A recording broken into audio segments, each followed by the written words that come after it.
As a kid, I treasured my father's coin collection, his stamp collection. I was enamored. I was like, oh my goodness, the world is amazing. Look at all these details. Look at all the stuff in these coins. So after playing with his collection and treasuring it, I went with my first earnings and bought my first coins.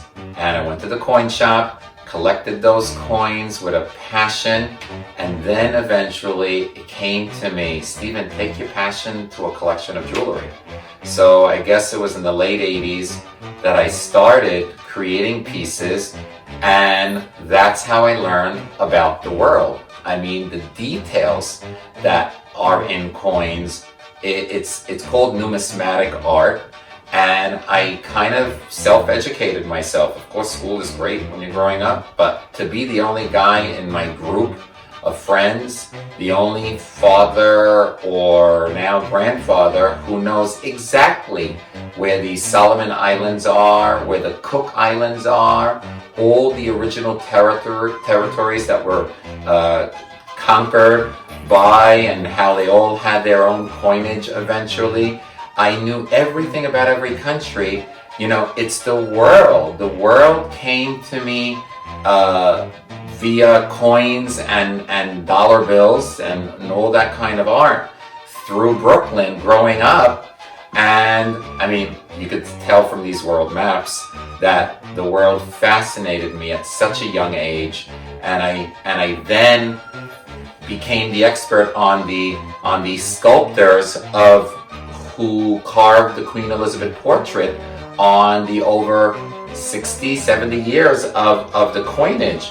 This is the Australian kookaburra, and it was minted in 1990, and that's the date of this very easy necklace which I made for my wife years ago. And it's extremely comfortable to wear. It's that rock and roll vibe of chain, and it hooks in the front, and you cannot tie, you can add another coin. And of course I did pieces in gold, gold coinage, but it was what eventually inspired how I like things concentric.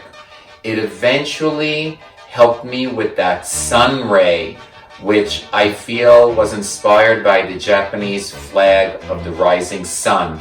But then you look at the back of the coins of Cuba, where my mother was born, and which opened up my eyes to the culture and to the tastes of Cuba, because I'm an excellent cook. But I always felt, yes, born, bred, and lived in Brooklyn, but I always felt that I was invited to the world through my coins. And Elle magazine once had a huge shoot coming up, and they knew of my signature coin collection, and they go, Stephen, make us a cuff with the coins of the world. And you know, I used the coins of England, of Australia, and of the US, the Standing Liberty, the Morgan dollar, all that stuff. But then for this Elle project that they needed for an editorial, I said, you know what? Let me use the actual coins that I bought in that coin shop. And why not take a penny that's maybe not even worth a penny anymore because of the metal that was used, or maybe it's worth $1,000, but let me put the actual pennies and dimes, and you know, it made me, you know, there's a song that I always treasure. I'd like to teach the world to sing. You know what? I'd like to put the world on your wrist. And this cuff and so many of the pieces, now that this has heritage to it, is something really to kind of call your own. With my amazing clients, which I love, my collectors in Australia. Yes, I should be bringing back the coinage of Australia on a zigzag burst of a setting.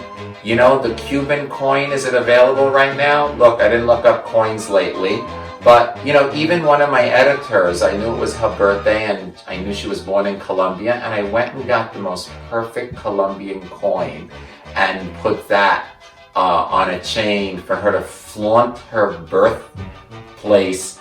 And But not to be sentimental, I'll never make a piece of jewelry that doesn't have the merit of that weight. What are you wearing? It's modern, it's shiny, it's textures, it's hanging around your neck, it's jangling into a charm bracelet. You know, even before I admired my father's coin collection, I had my grandma, my abuela, who came from Cuba too, and she had this huge charm bracelet. It was the clunkiest thing you ever, I mean, it was gold by the pounds.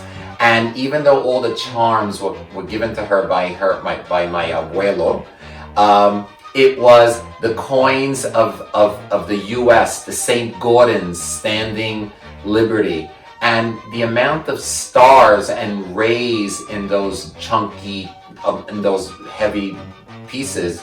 It was the $20 coin, I guess.